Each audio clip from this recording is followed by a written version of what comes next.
오늘 본문의 2절을 보면 다윗의 대적들은 다윗을 보고 하나님께 버림받은 사람이라면서 조롱합니다.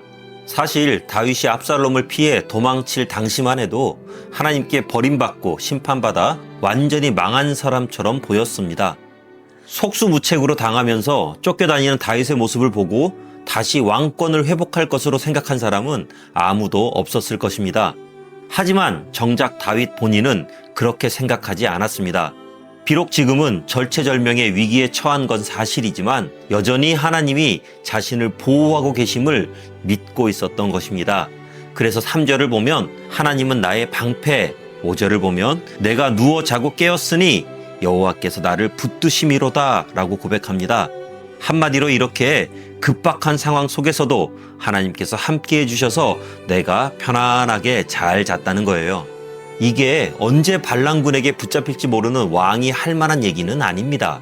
하지만 다윗은 비록 하나님의 징계 때문에 목숨이 경각에 달린 상황이었다 할지라도 하나님의 보호하심만은 조금도 의심하지 않았던 것입니다. 그래서 6절을 보면 천만인이 나를 에워싸 진친다 하여도 나는 두려워하지 않을 거라며 당당하게 선포하는 것입니다. 그러면 다윗은 무엇 때문에 이런 위기 상황 속에서도 하나님의 보호를 확신할 수 있었을까요? 그건 바로 하나님의 약속을 믿었기 때문입니다. 사무엘하 7장을 보면 하나님은 다윗이 범죄할 때 막대기와 채찍으로 징계는 하시지만 버리지 않을 거라고 약속하셨었거든요. 다윗은 이 약속을 철석같이 믿고 있었던 것입니다. 그리고 하나님은 이 놀라운 약속을 우리에게도 동일하게 해주셨는데요. 히브리서 13장을 보면 내가 과연 너희를 버리지 아니하고 과연 너희를 떠나지 아니하리라 라고 약속해 주셨습니다. 물론 우리가 주의 뜻에서 벗어나거나 죄 가운데 빠져 있다면 하나님의 징계는 있을 수 있습니다.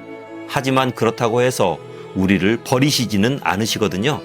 부모가 자녀를 훈계한다고 해서 관계가 끊어지지는 않습니다. 오히려 그렇게 벌 주는 부모의 마음이 더 쓰라린 법입니다. 사람들은 다윗을 보면서 끝났다고 했지만 다윗은 하나님을 보면서 아직 끝나지 않았다고 믿었습니다. 그리고 더 놀라운 건 이 급박한 상황 가운데 다윗이 하나님의 말씀을 다시 한 번 더 듣거나 기적을 체험한 것도 아니라는 것입니다. 오직 약속의 말씀만 붙들고 있었던 것이고 이것이 바로 다윗의 믿음입니다. 믿음은 현실을 외면하는 것도 아니고 막연한 낙관주의도 아닙니다. 모든 상황을 주장하시는 하나님을 신뢰하는 것입니다. 많은 사람들이 하나님께서 말씀하시면 믿겠다고 하지만 진짜 믿음은 이미 주신 말씀을 붙드는 것입니다. 오늘 우리 앞에 어떤 상황이 펼쳐지든지 사람들의 선택이나 이성적인 판단보다 먼저 하나님의 말씀을 붙드시기 바랍니다.